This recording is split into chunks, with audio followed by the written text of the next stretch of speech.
How many of you are prepared for an incident like this? Get my new book, Sheep No More, The Art of Awareness and Attack Survival, and I will teach you to think like an attacker so you can truly defend yourself. Don't just react, act. Available for pre-order now on Amazon and Barnes & Noble. Sheep No More. Get it.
My name is Jonathan Gillum.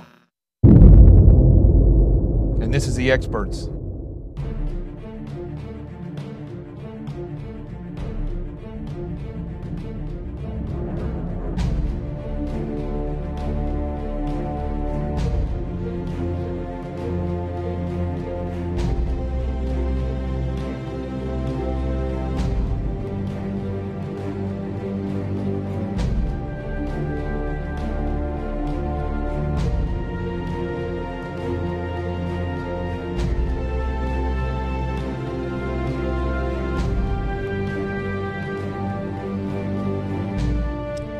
This is Jonathan Gillum,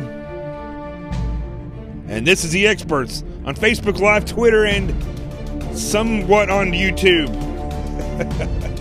So today I figured I would get a little bit out of my element, and we're going to talk about tariffs. Now, anybody that knows me knows that I am not an economist whatsoever. I am a Neanderthal when it comes to budgeting and economics. So we are going to bring on another former FBI agent, Michael Jack. He'll be on later on the show to talk about that. But first, here in just a minute, I'm going to bring Scott Eulinger on, former CIA station chief, operations officer, and congressional candidate in Pennsylvania. And we are going to talk about North Korea and how Kim Jong-il is now saying that he wants to sit down and speak with President Trump. Is there any validity to this? Well, we're going to ask the CIA guy, and we'll go from there. Let's do it.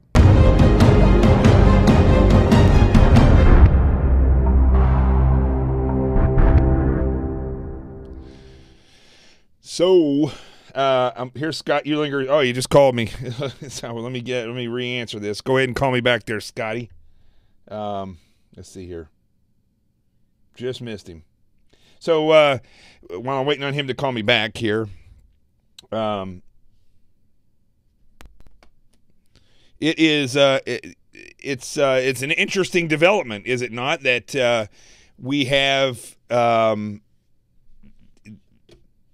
the leader of a series of family leaders of a country that have only spoken about how bad the United States is, and always talked about how we're evil. The people there literally believe that the United States is evil, and for some strange reason, I don't think it's strange. I think it's because. Sorry, I'm doing three things at one time.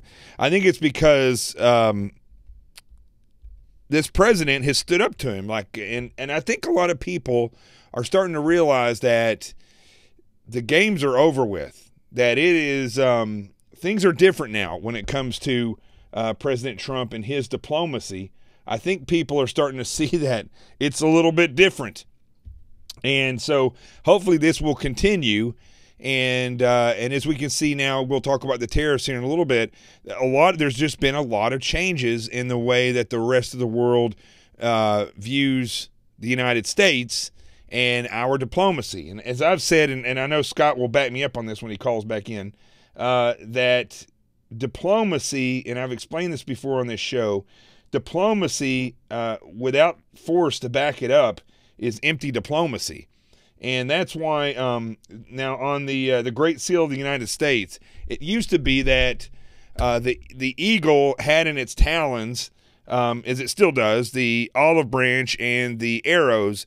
But now the head is turned towards the olive branches and it holds the arrows in reserve. But it used to be the head was turned towards the arrows, and it was ready to go to war if need be, and it held diplomacy in reserve. And now it's as though our force is just not there. So we don't have with the past administrations, especially the last one, there was no real force to back up the diplomacy. So the problem was that nothing really came out of any of our threats, our lines in the sand, any of that stuff. So where in the heck did he go? Call me back there, Scott Ulinger. So that's the problem. The problem is that we have had zero force behind our diplomacy. So hold on a second here. Let me see if I can find him. I've got so many people on here. Scott Ulinger, where are you? There you are. I'll call him. There it goes. Now this should come through here, through the sound.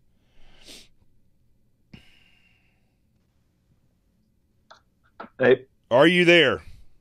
I am. You are live. Let me put you all right. Yeah, where everybody can hear you, and I'm going to bring you up here on the screen.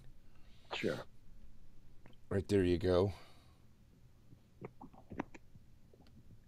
Boom. There you are. How are you doing? How's the race going there? I know you said some things have changed a little bit in Pennsylvania. Yeah. Why don't you give us an update on that before we start talking about Kim Jong-un? Yeah, okay. What happened in Pennsylvania was you have a Democratic governor and a Democratic Supreme Court, and they just decided that they were going to redistrict, which happens in every state. Usually after a census, you adjust the population to the representatives in congressmen in that state, and that's the way it goes. Yep. But what happened this time was they decided to do this like 3 months before the election. Interesting. Which is unprecedented. And so what the bottom line is, for 6 months, I've been running for Congress, and suddenly in the last 3 weeks, everyone I was running against I'm not running against, and I'm running against people I never envisioned in an area that in a new district that includes areas that I don't know as well. So wow. What's actually happened was they re-gerrymandered. The Democrats re-gerrymandered so that they could perhaps capture 1 or 2 or maybe 3 more congressional seats in Pennsylvania. This is Eric Holder's organization, and maybe it's Soros money, but Eric Holder is undertaking this in many states across the union. saying that we need to redistrict because, see, when states turn red, that's not a good thing. So obviously we need to redistrict those states so that they become more blue. So that is the master plan. And it's been, I think they tried to do this in North Carolina, and maybe it's Wisconsin or Minnesota, and they did it in Pennsylvania. Now it's before the Supreme Court, but it's highly unlikely anything is going to happen. And the bottom line is we have an election on our hands, and we have to start running. And so all of us, all the candidates have committed to these new districts. And so basically the die is cast at this point. Now, for me, luckily, my bid district basically got more rural than it had been before, and much more Republican, ironically. The one district that became more Republican. So my race is actually looking better than ever. And being the CIA guy, I thrive on chaos. And so even though it's been kind of disruptive, things are going actually very well. So what I'm doing now is I'm out meeting people. What congressmen have to do across the country is that they have to gather signatures on a petition. The signatures are they have to be registered Republicans, because I'm a Republican, and they have to gather 1,000 of them, and they have to be within your district. So you can't sign it for me, John. And importantly, Democrats who voted for Trump, of which there are many in Pennsylvania because I'm meeting them, very nice people, they can vote for me in the general election, but they cannot sign my petition because they're not registered Republicans. Now is that a government thing, or is that a Republican thing? No, this is a government thing. This is so a Democratic candidate has to do the same thing, and what every if you're candidate independent? has to do this. What if you were running as an independent? If you're an independent, I think you actually may have to gather even more signatures, or it may be slightly more, but to get on the ballot. I'm not really sure about that, but this is your ground game in politics. What I'm saying is you can have 1 million in the bank, but if you don't get those 1,000 signatures, it's over. Right. So this is a very important period. It's a 3-week period. And it started on the 27th of last month, and it goes to the 20th of this month. However, I happily report that I'm doing extremely well. And after 9 days into 21 days, I have about 950 signatures, which I understand is damn near unprecedented. So people make the mistake of underestimating political amateurs such as myself. I got a lot of folks out there, motivated, highly motivated people getting signatures from me. Vietnam War vets with bad legs are spending their weekends going around helping Scott collect signatures. And it's a wonderful thing to see. Well, I don't think most amateur politicians are former CIA station chiefs, so they don't have the same stick-to-itiveness probably that you have when it comes to actually, getting out there and beating, doing the gritty work. It's true. It's true. Like, so, this morning at 7:15 and tomorrow at 7:15, I'm at a different diners across, my district. One diner in particular with a lot of business. So I go there and get signatures at 7:15 in the morning till like 10:15, and then I move elsewhere. So that's pretty much my life right now, at least until 20 January. Is there a college? Is there any colleges there in your district or no? There are, and I have some college young Republicans helping me at Kutztown University, which is one town over from me, actually. So, like I said, I'm meeting a lot of great people, and hearing what people in the district are talking about. Ironically, the biggest question I get, listeners will be interested, is they're always asking me about the Second Amendment. Well, what do you think about the Second Amendment? What do you think is going on? Because what I'm saying is every Pennsylvanian I know is telling me, do not touch the Second Amendment, which is, of course, what I say myself anyway. So they're very happy to hear that. I say, look, no more. We don't need any more laws. It's ridiculous. Right. And so basically everyone is agreeing with me in this district now. Because, again, as I said, it's a more conservative district than it had been before. It's like the old one I was in, which, was in a slightly different area, where I live and extending eastward. Now my district is extending northward. My district is like 14% plus 14% Republican. So there's like 14% plurality of Republicans. My old district was plus 4.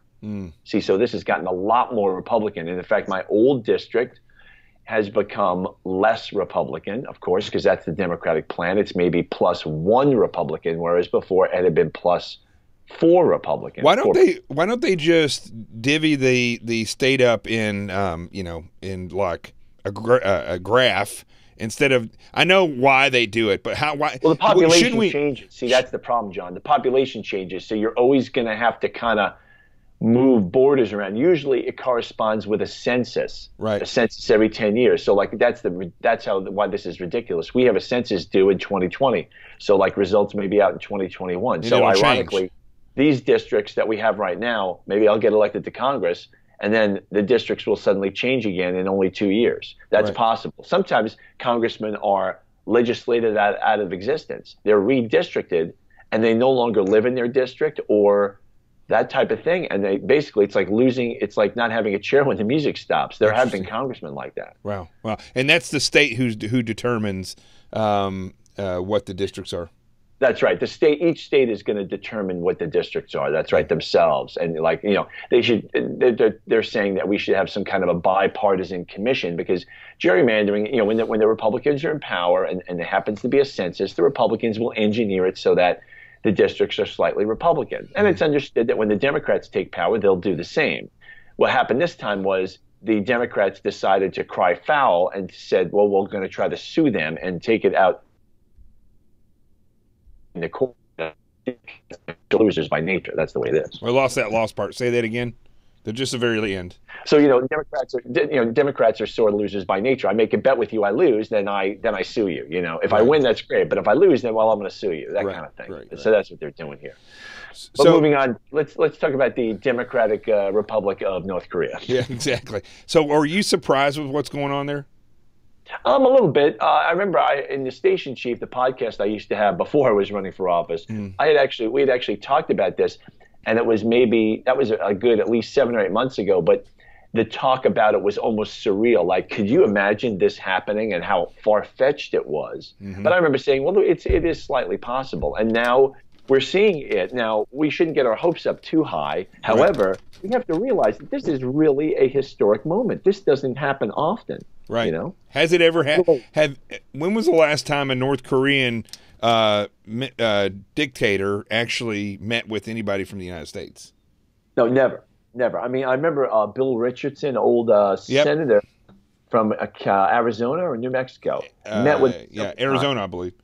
Yeah, I don't believe that Jimmy Carter has ever met with him. Although I think that there was at least discussions of that. Former President Jimmy Carter.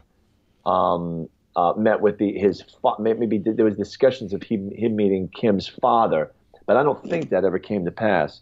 By the way, one thing for listeners, I happened to read tonight. Tonight is the 35th anniversary of Ronald Reagan's Evil Empire speech. Oh wow! Which was a big deal at the time, 1983. That was a big deal. That was a huge splash in the. That was in Germany, right? That's the one he gave in Germany. No, it was a State of the Union speech, I think. Oh, okay. Interesting.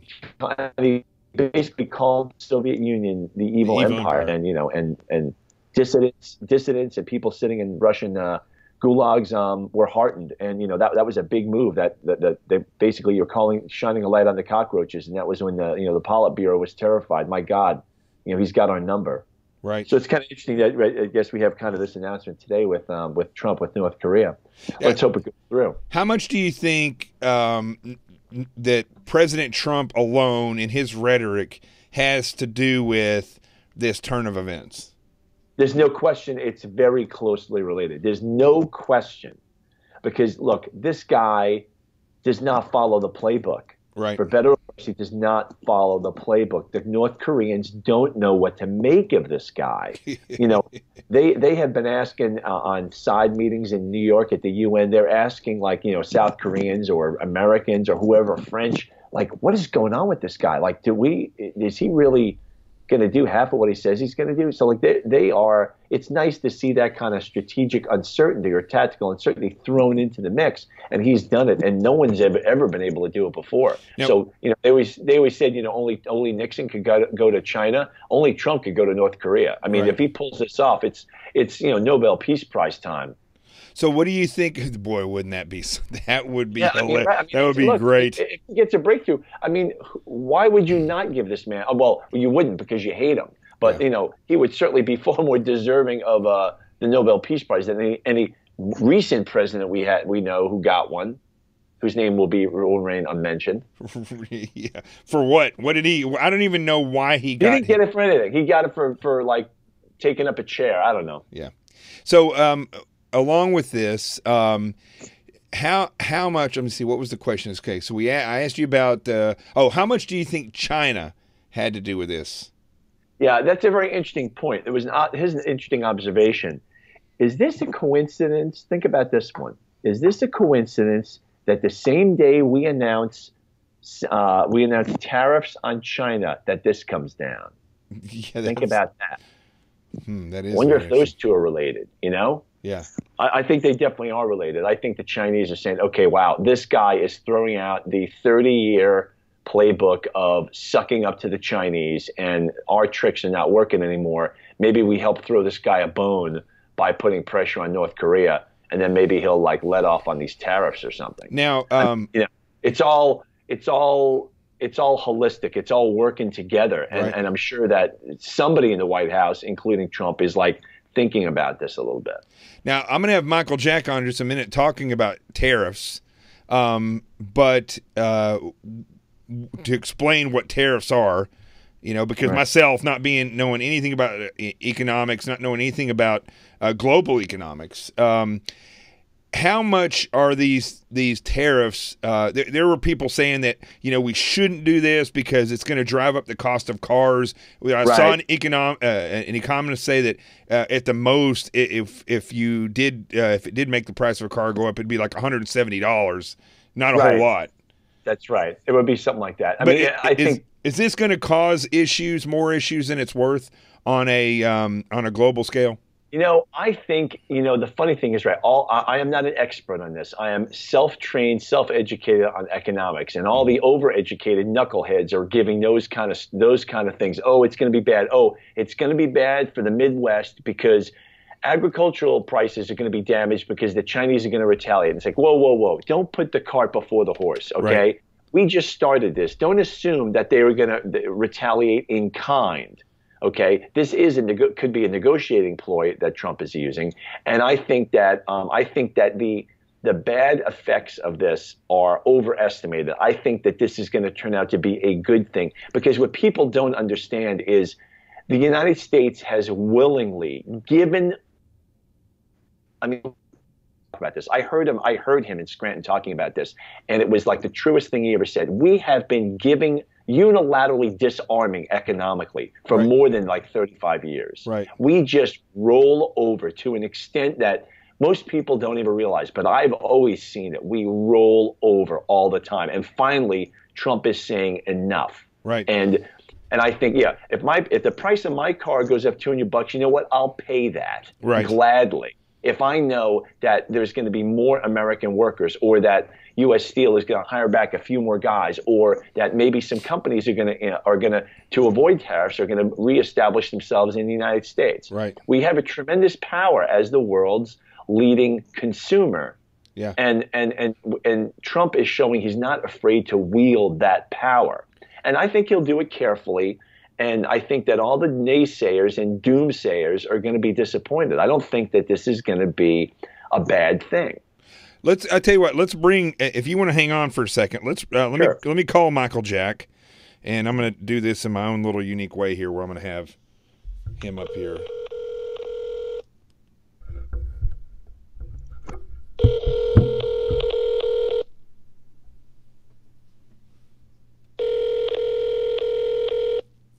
Boy, this is... Hey, buddy. You there, buddy? I'm here. Can you hear me? Yep, I got you. Let me put up your picture here so we know who... Hey, Scott. Hey, what's going on? There you are. Okay, you're right in front of my face there. Okay, hold on a second here. Okay, so I'll put you right up here next to Scott Eulinger. So this is as good of a graphic as I can get right here for now on this short... Here, I'll put you right over here. There you go. Looks like a post office wanted ad or something. Let me see. I got to fix one other thing here. Hold on 1 second. Okay, I'll tell you what. Let me ask you a question. So Scott and I are just talking about, and I think you were listening. I think you're watching the show. So, what do you think? Well, first of all, I didn't have Scott explain what tariffs are. Why don't you explain what tariffs are to everybody so that they kind of have an understanding of that? In basic terms, it's an indirect tax. it's a tax on goods coming into the United States from a foreign country that is levied on whatever the goods. It's usually a list of commodities, and then there's a percentage rate for each commodity. Like in this case, steel is 25%, and aluminum is 10%. And sometimes it's named by country, but it's kind of specific. But when that stuff comes into the United States, then there's a tax levied on it that goes to the Secretary of the Treasury, which is 20% or 25% of whatever it costs to bring it in, whatever those goods cost.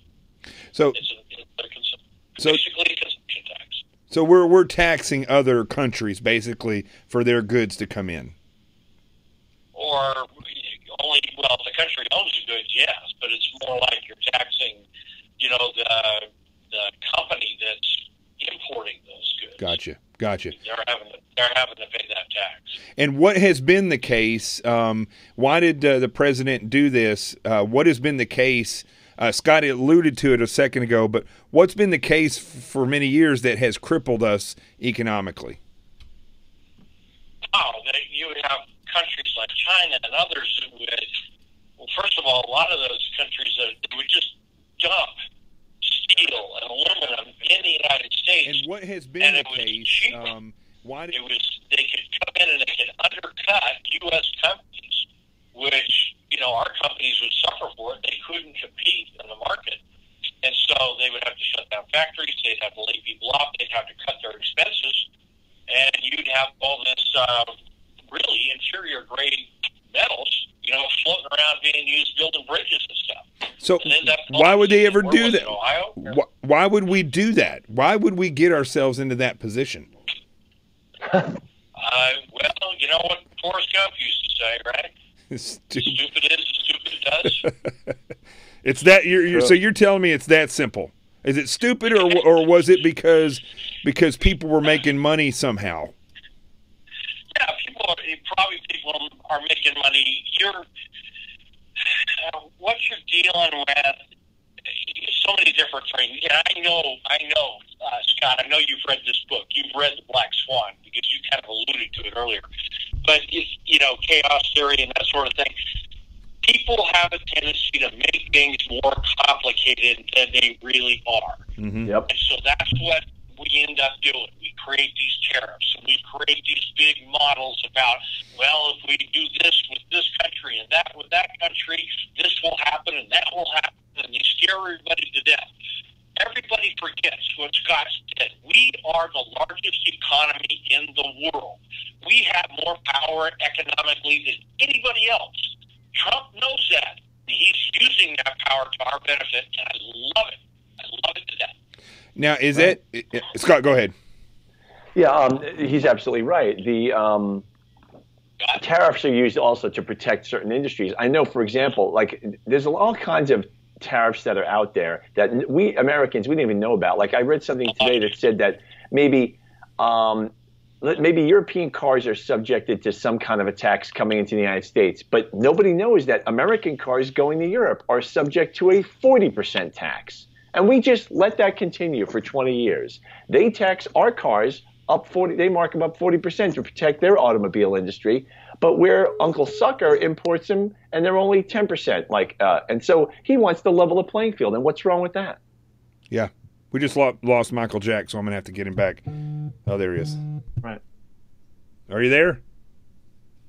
Yeah, I'm here now. Can you hear me all yeah, right? got you. That's a better connection now. Can you hear Scott on your computer?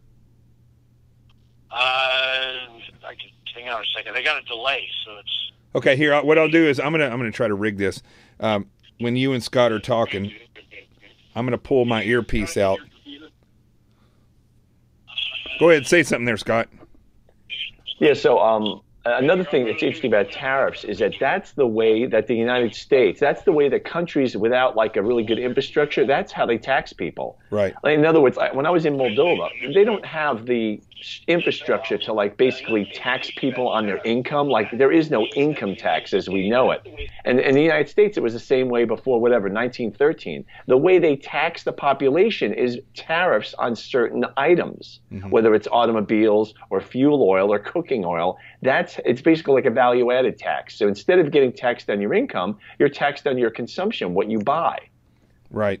Or what the companies import, whether they're German automobiles or whatever. That's how. So if you look it up in history books, the tariff question was a very big deal in like the 1800s because that was the entire basis of our tax revenue. Well, I'll give Michael Jack a second to hear that. The tariff question was a very big deal in like the 1800s because that was the entire basis of our tax revenue. I give Michael Jack a second to do that. All right, go ahead, buddy. I heard it. So okay, Scott's correct about the tax system up to 1913. It was the passing of the 16th Amendment that created the income tax. However, the income tax is probably the worst possible tax we could have, and it does more harm than good. The Fair Tax Act, which is in Congress right now, and I hope he will support later on when he's elected, is a better way to go. And it does away with the income tax. It replaces it with a modified consumption tax, and it's much, much better for our economy, especially imports and exports. And what is a consumption tax? A consumption tax is basically a sales tax. Okay. It's what when you're paying a sales tax. It would be like a national sales tax. Go ahead, Scott. No, so right, so that I don't know the details of that, but so in other words, you would pay no federal income tax. You'd keep all of your money would be tax free, and it's just what you chose to buy would have a higher tax rate. See, if I know the federal government, what they're going to do though is they're going to do both. I'm surprised they haven't done it yet. Well, that's the thing about the Fair Tax Act. Is that it does away with the income tax. It does away with the 16th Amendment. And so they wouldn't be able to do that. Well, they would only have the consumption tax. You know what California would do? They would do the same thing they're going to do with Trump's tax plan that's going to give people a certain amount of money back. They raise their state taxes that much. So what they would do is they would come back and then they would raise their state taxes even more. I could foresee them doing that because it's, California really has turned into a small communist government within the United States. Scott, I'll let Scott answer that question. There's no question about it. I would say a rather large, would it be a rather large communist government, not that small, right? I mean, look at the Oakland mayor right now. I want to see that woman behind bars. I mean, that's insane. Like what's been going on it's really they're going hyperbolic as far as the insanity is concerned lately. I think. Yeah. Michael Jack, go ahead. Go ahead, buddy. You talking to me? Or yeah. You go ahead, Michael. Go ahead. Oh, okay. Anyway, I'm not worried about California I think that if we were to pass the Fair Tax Act, it would all the models and everything show that it would be a tremendous benefit to this country, and we wouldn't really need to be even thinking about tariffs because it would level the playing field. So here's the question I have. I'm going to let Scott answer this first, and then I'll come to you on this. Look, it's kind of a rhetorical question, but, why do we get ourselves in these positions, and why do you think, Scott, now that you've met a lot of people, you're running for office, so you've gone around and, like you said, you're going to these diners and stuff, what is wrong with the American citizenry that we allow this stuff to happen? Are we just are we really living amongst, instead of a king and a queen, kings and queens where we have no say-so? Or now that you're in the position that you're at, what can Americans do to say no more? We want this fixed. Well, I think one thing, conservative media fills a big void there, because I think a lot of the times the problem is the American people don't have the facts. They don't know what's going on, and if they knew what's going on, they would be outraged. And I think we're starting to see that as people start disregarding mainstream media. They start listening to people like you and other people. They start becoming more informed, and when you get more informed, you tend to get more pissed off because you see so many times government bureaucrats and government figures are they're relying on the fact that the average American is in the dark and too busy raising their kids to pay attention. So, it's like the old distraction, magician uses when he does a magic trick. And hopefully some of that's breaking down. And the people are seeing this and they're getting more irate about some of it. Michael Jack, what do you think? Yeah. Well, what I'm listening to both all this at the same time. Anyway, what happened like with the tax situation is it was the progressive movement that got the income tax passed. Mm-hmm. We didn't need an income tax back then, but it's the income tax is part of the progressive movement was the Americanization of Marxism. And step number 2 in Karl Marx's manifesto was to have a highly progressive income tax to basically take money away from the rich and give it to the government. But that's what the 16th and 17th Amendment were big pushes by the progressive movement during that time. And once they were in place, they were amendments. And there was all kinds of laws or not laws, but lies that were told to get those amendments ratified. And once they were in place, they're really, really hard to get rid of. And people get used to it.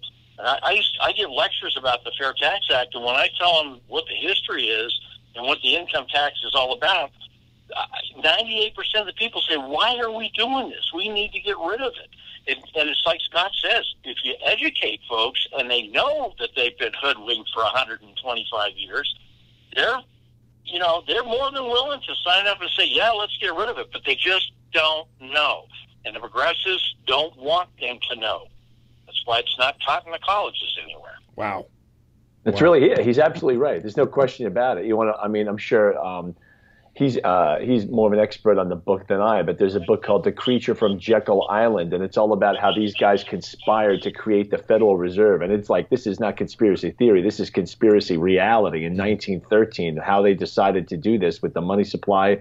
And it's crazy stuff. And actually, Henry Ford was quoted as saying, if like Americans knew like the story of how like our banking system works, there'd be a revolution by the next morning. Henry Ford said that. Wow. Because he was in the know, and what Terry's saying is the same thing. We got to get people to understand this stuff. Michael, yeah. Once you hear what he said, what's your response to that? We got to get people to understand this stuff. Well, he's absolutely right. We do need to get people, and that's why your show, Hannity, and everybody else is so important. It's so important to get the word out. And Scott, when you get into Congress, or before you get there, you need to, get yourself up to speed on H.R. 25, because that would take getting that bill passed. Maybe not this time, but after the next presidential election, that could be President Trump's legacy, lifetime legacy, far beyond what Reagan's was.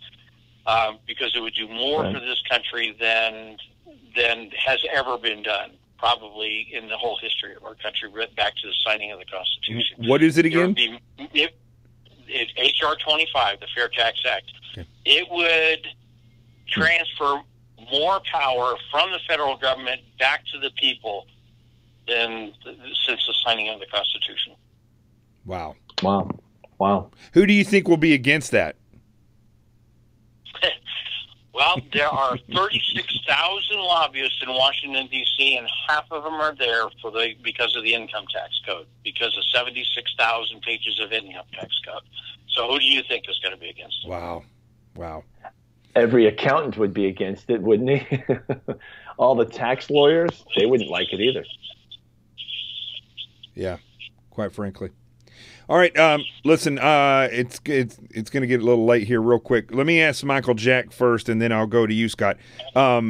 Anything else that the people should know about the tariffs that they, when they watch TV, people are going to get confused just because of the word tariff. Is there anything else that people should understand when they're watching the news about the truth or lies about these tariffs, about how dangerous they are, the calamity they're going to bring, and so on and so forth? I don't think there's going to be a huge danger here with this tariff. And I don't, because Trump is such an unknown, most of the countries that are around the world are stepping pretty cautiously around him because they don't want to get hammered. And as I understand it, 70% of the steel that we use in this country is made in this country anyway. So I think what is happening is you're seeing the president step out and say, yep, I'm going to do this. And if when he gets down to it and there's things that are even more of an imbalance, I'm going to go after those too. And he's going to force people to come to the negotiating table. I wouldn't worry too much about these tariffs. To tell you the truth, I don't even think they're going to last that long because I think other countries are going to start lining up to talk. What do you think, Scott? I think you're absolutely right. I think he's just showing he's a master negotiator. He's scared, right? His whole mannerism. He's absolutely right. People are like, they're not going to start retaliating against us because they don't know what the heck this guy's going to do next. They're going to just sit and take it and see what goes on, and then maybe they'll have a sit down and renegotiate the way they're looking at NAFTA again or anything. So it's all good news for the American people. Bottom line. I'll tell you something. I was talking with Jason Meister today. We had lunch today, and Jason is now on his board of advisors, which I have to say this publicly. How in the world did Harlan Hill get on that board of advisors? I have no idea.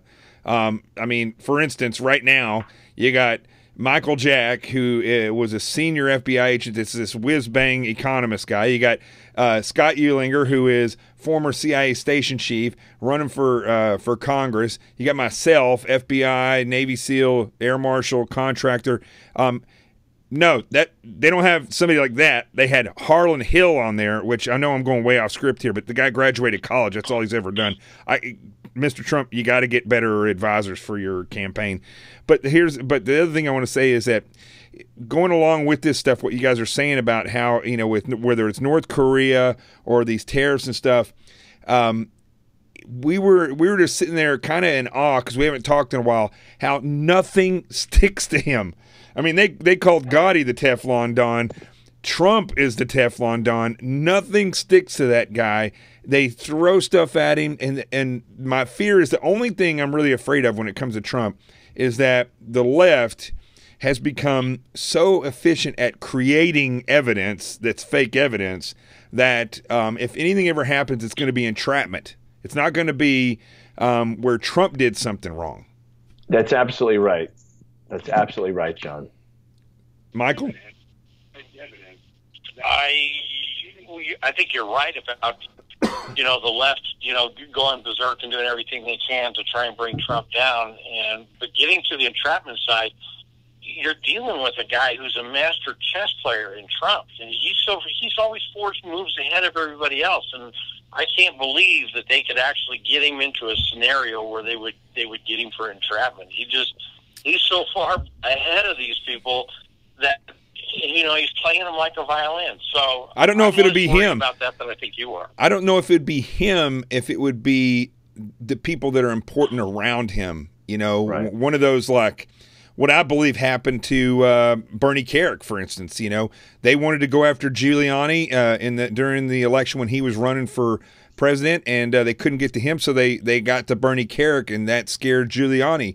And I think that's the type of thing that I worry about with President Trump, is that they will latch on to something that is dear to him, and that'll get him right there. I don't know. That's my biggest fear, because they're so and everybody loves when I use this word, but they're so nefarious on the left now. It is like politics I've never seen before. I talked about that a little bit last night, but it's scary and not even cutthroat. It's just evil politics. You got to remember that cuts both ways. There's nobody on the left that I know of that's lily white. Yeah. Exactly. Well, no, exactly. Yeah, but the right doesn't go after the left with the same type of tactics. Right. How many Democrats have you heard that mysteriously ended up dead? It's like, except for Seth Rich. That's the only one that comes to mind. Well, I think they killed himself. You can only push good people so far before they're gonna. That's why they wrote the Constitution the way they did. It's right. If it gets to a point where the people have to stand up and fix things, they will. And there's more guns on the right than there is on the left. Every year I say, man, could we get any closer to that point? And every year we get closer to that point. it's the weirdest thing. I want to ask you guys one last thing. I don't want to cause too much of a controversy here. It's way off the subject, but I've been one of the only people that have been talking about this.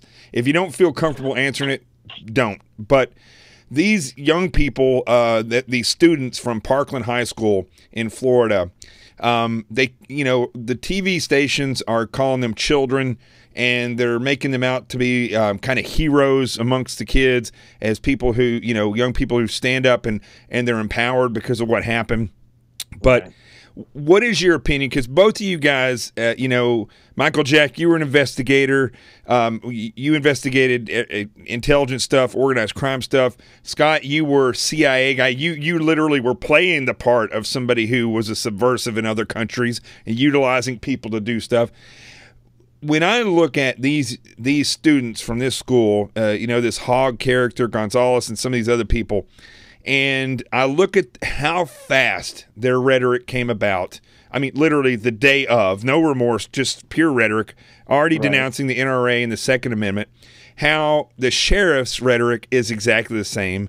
How the politicians on the left all around the country, it's exactly the same. The celebrities, it's exactly the same. George Soros, exactly the same. The question I have for you, I'll start with Michael Jack. Is it too unrealistic for us to look at these young people who are about to graduate high school and they're going to be considered adults? Is it too unrealistic for us to think and look at all those characters that I just named, that they are a part of something that is, and I also got to include mainstream media, that they're a part of something that is that highly coordinated that they can literally not just they hear the rhetoric on TV and so they repeat it, but literally that they've been trained in this rhetoric? Michael Jack, go ahead. I don't know if it's trained, but I think it's been given to them. They're kids. You don't even get the last, reasonable or good growth spurt in your brain until you're 23 or 24 years old. These kids haven't even found their brain yet. Yeah, but my grandparents were married at 13 and 15 or something like that, and people, we've created children that are 18. Well, you're right. You're right in that. Our society's done that, but even physiologically, when you get to be, when you're 18 years old, you're not. Your brain hasn't even come together yet. But the thing is, you go back to Alinsky, and what Alinsky used to teach is never let a good crisis go to waste. Mm-hmm. And if you can manipulate kids on TV and tell them what to say and get them all fired up, go for it, man. That's some great airtime. Yeah. Scott, go ahead. Yeah, there's no question about it. I mean, you've got a liberal education system that has been pushing these kids in that direction anyway. Mm-hmm. So they're already like willing receptacles of this kind of rhetoric. And then after this happens, and then maybe CNN slips a couple of words in and says, hey, I'd like you to speak up about this stuff. They're already predisposed to doing that, because we're not talking about homeschooled kids here. They've already been led down along the liberal education system and the modern media and stuff. So they already have a tendency to think that way. So yeah, they're easily co-opted, and that's what we're seeing, and it's we go back to why you need to have conservative media as a way to educate people, especially young people. Yeah. Because you wonder, as when I'm going around politicking and talking to people, you start wondering, I'm not finding a lot of 25-year-olds who are registered Republicans. The average age that I'm finding is somebody who's about 60. So what about the young ones? And that's what we need to be concerned about.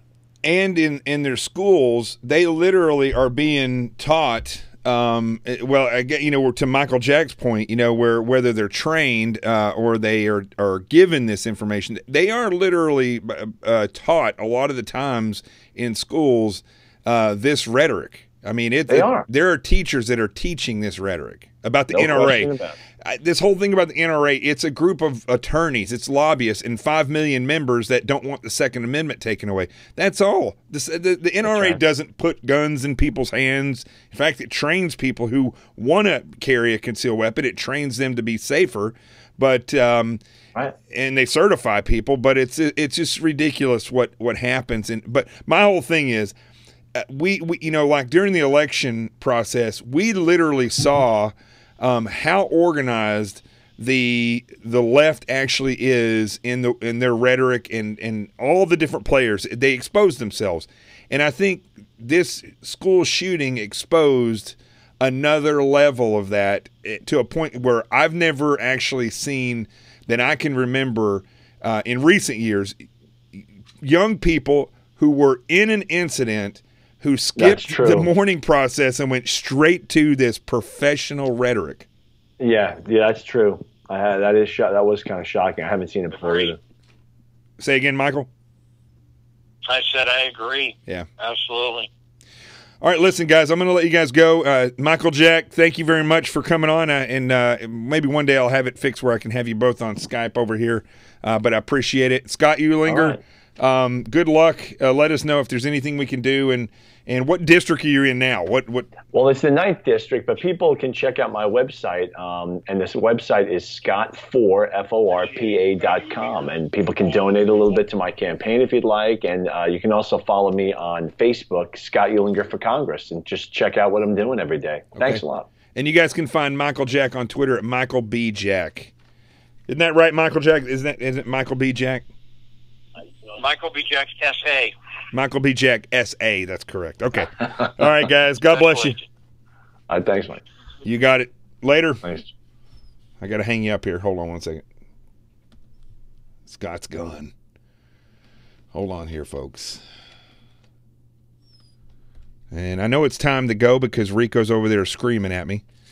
So let me sign out of here, and then I'll do my closing statements. Hold on one second here. Let me get this dog.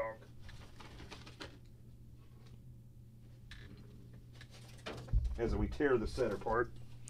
So let's go to the Truth Zone, and I want to say a little bit about Women's Day, International Women's Day. And if you have not shared this on Facebook, share it. If you haven't retweeted it, retweet it.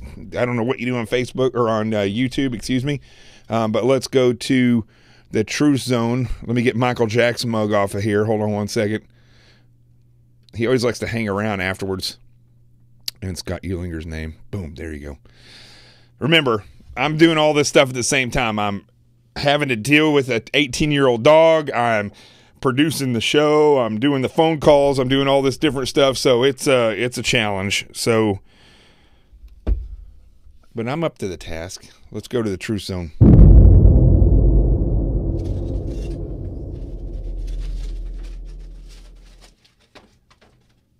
Stand by. There it goes. We had set problems. See, I learned all this stuff from Newsmax and when I was on CNN and Fox News about the lighting. One of the things is, I'll show you. I can show you this. I think well, I can't quite pull it up. But one of the things is with these lights, how you can change the look of your set by the way you do your lighting. So I learned that. It's a huge lesson. And you really can, just by manipulating with like aluminum foil and different stuff, how much different the set. See how different that looks? It looks great. Okay. I must say myself. All right. International Women's Day. I was going to have several people come on and talk about this today. But I'm not really... I'll be honest with you. I'd rather talk on any day basis about the amazing things that women do, the impact that women have had in my life. My mom, of course, who's watching the show, she has always been a powerhouse in my life. I grew up with her and 3 sisters and all my aunts and my grandma, Jessie Nadine James, Jessie Nadine Goodall, after she got married. I was influenced greatly by women my whole life. So I don't feel as though one day does it justice. I believe that you should always honor women. And I believe a lot of these different days that we have for people, with the exception of like International Dog Day or Cat Day, these days that we have are one of two things. They're either something that has been created by the greeting card business so we go out and buy cards and spend money, or it is something that is a part of, believe it or not, and I know people are going to give me flack on this, the whole communist ideology of divisiveness. Now, I'm sure there are people that say, hey, it's Women's Day, let's celebrate women. But the way I look at it, I give women recognition every day, whether it be Margaret Thatcher or Kitty Kelly or any other powerful woman that I could list all these women on the chats rooms right now. Maureen Walsh was one of the first makeup artists that I ever had when I was over at Fox, and when I got my pictures done with Barry Morgenstein. It doesn't matter if you're a makeup artist or if you're a prime minister or an army veteran or a single mom.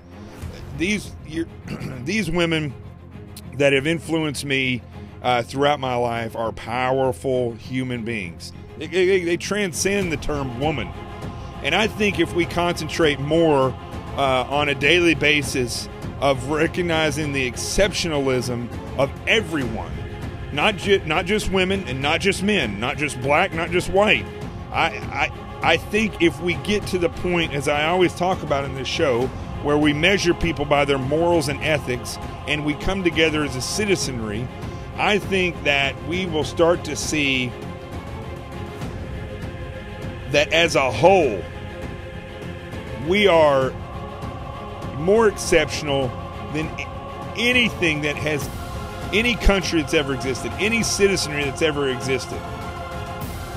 Our women are extremely strong, but so are our men.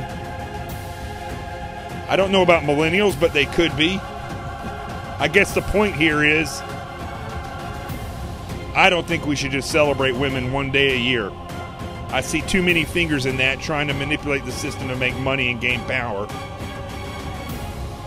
I just say we celebrate women every single day for the power that they have. God bless you all. I'm Jonathan Gillum. That's Rico. This is The Experts. The truth has arrived.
If you haven't ordered the book, I mean, it's all over the screen.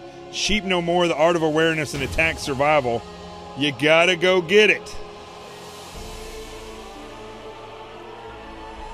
If you watch this show every night and you've already bought it, share it. If you've donated to the GoFundMe page and you're like, where's my book? It's coming. We're working on that. I know I've been saying that for a while, but we are really working on that. Make sure that you go out, spend the money, get the book. It's not expensive. Get one for yourself, for your daughters, your sons, your school administrators. If you're in college, get one for your teachers. Do it.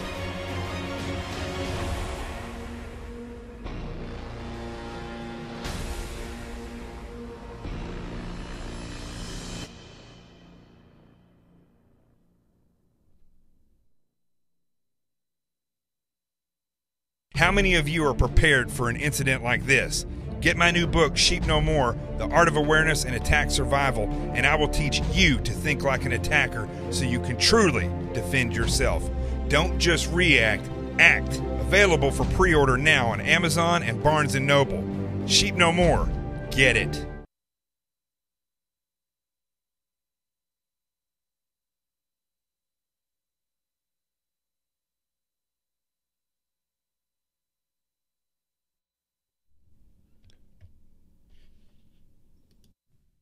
Peace out. Now you know about tariffs. Yeah.